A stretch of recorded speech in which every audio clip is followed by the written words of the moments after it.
everybody. So it's Sunday. That means it's time for family movie night.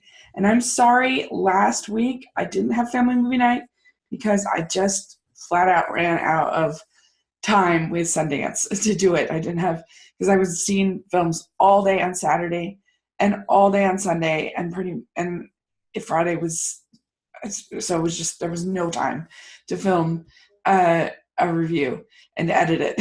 So anyway, sorry about that. Hope you enjoyed my Sundance coverage. And I certainly had a great time seeing all those films, and it was a great experience. I would cover for Family Movie Night a movie that is set in the cold, because I know it's snowy and very cold in most of the United States, or a good section of it, and probably other places in the world because it's January.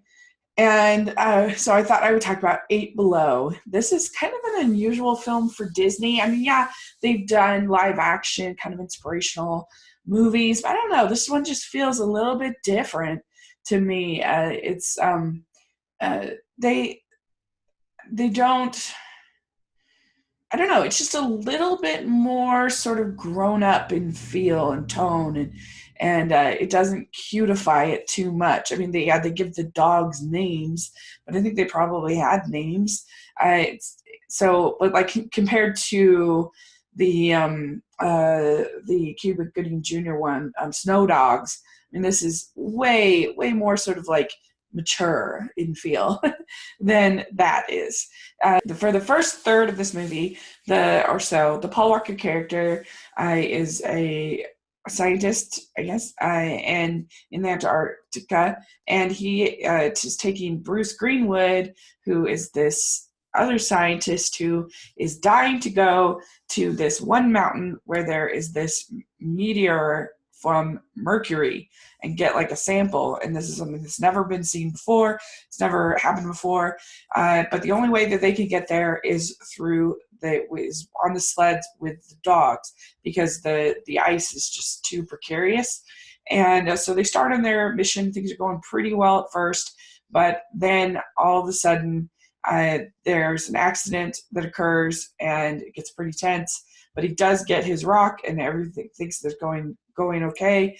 And then they find out that there's a huge storm coming, that they need to get back. But the doctor keeps pressing him because he wants to find this stone so bad. Anyway, they end up staying an extra half day, but that ends up being a poor decision. But because by the time they get back to the base, not only is the doctor very, very injured, but the storm is just getting worse and worse and worse, and they have to abandon camp. And but they don't have enough space on the plane and other things to take the dogs. And this is very upsetting, of course, to the Paul Walker character named Jerry, and he's very upset. So they leave the dogs chained up to the base, and it ends up taking a lot of time to and so then the second half of the movie is, so they end up leaving the dogs chained up to this base because the Paul Walker character is hoping that they can get back there very soon, but they obviously but obviously there's some challenges to that. Challenges getting funding, challenges with the weather, with other things. And so then the second half of the movie is all about the Paul Walker character trying to make that happen, and at least trying to give them like a proper burial, proper help. And then you also follow the dogs as they are like subsisting together, and they end up at one point meeting this leopard seal that's very mean. And because they're trying to get this whale meat, and you see them eating seagulls and different things, and so it just becomes pretty intense. Like if you had very sensitive kids, then they might be upset by some of the dog in distress scenes, and it is probably too long. I think this movie would have been a little better if it had been a half hour shorter. 90 minutes is probably the perfect amount for this movie, but I think Paul Walker's super charismatic in it. I just feel like everybody took this movie seriously, and wasn't trying to make it like some kind of joke cutesy kids movie. Like, this is a legit movie with a legit story, and they're taking it seriously, which I really appreciate. I think that Frank Marshall does a good job with the directing. I know this wasn't actually filmed in Antarctica, and people that are probably super familiar with Antarctica could find the flaws and stuff and things they do.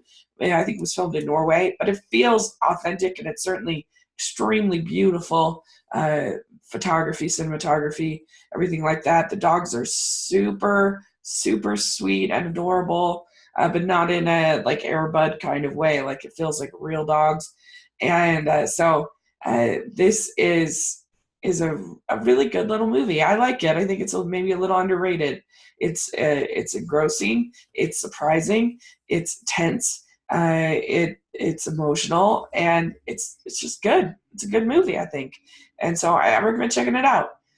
Check out Eight Below. Let me know what you think of it, and I think that it's a interesting film for kids because it talks about themes that I think are important, like loyalty, friendship, hard work, never giving up.